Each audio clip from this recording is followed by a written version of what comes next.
Mr. Beat presents Presidential Elections in American History.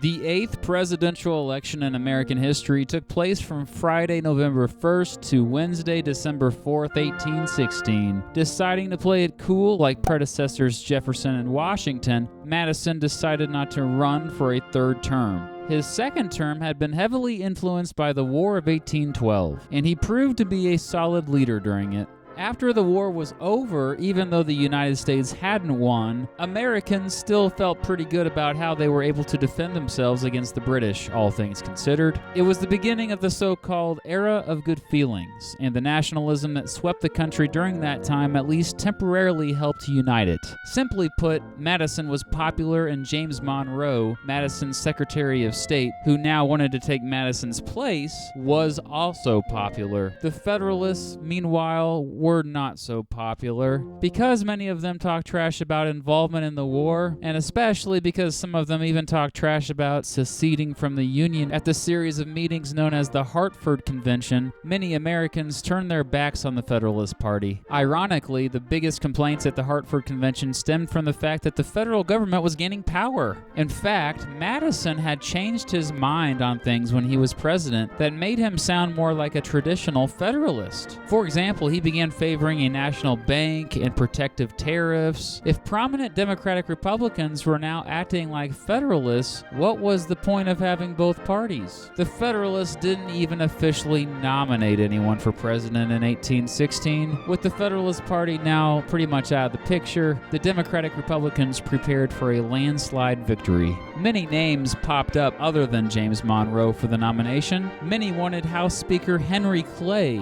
and the Battle of New Orleans hero Andrew Jackson to run, but both declined. William H. Crawford really thought about running, but he knew he would get his butt kicked by Monroe, so decided not to. Pennsylvania Governor Simon Snyder and New York Governor Daniel D. Tompkins ran, but withdrew before the Democratic-Republican caucus. Even though Monroe was widely loved, there was a growing number who didn't want him to get the nomination because he was yet another dude from Virginia. Some were weary of the so-called Virginia dynasty. Still, James Monroe got the nomination, which almost guaranteed him the presidency. Or did it? Monroe's running mate was Daniel D. Tompkins. I mentioned him earlier. Weren't you paying attention? Gosh. Like I said before, the Federalists didn't formally nominate anyone, but many Federalists supported Rufus King, with John Eager Howard as his running mate. And here are the results.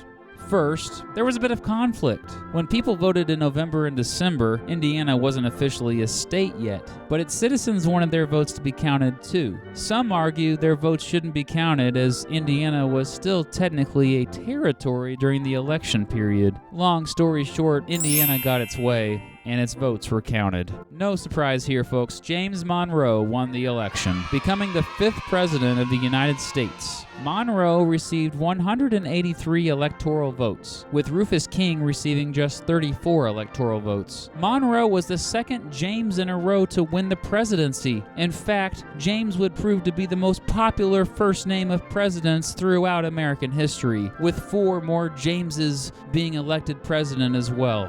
Anyway, Daniel D. Tompkins became the 6th vice president in American history. Monroe won 68.2% of the popular vote to Rufus King's 30.9%. Yeah, Monroe kicked butt.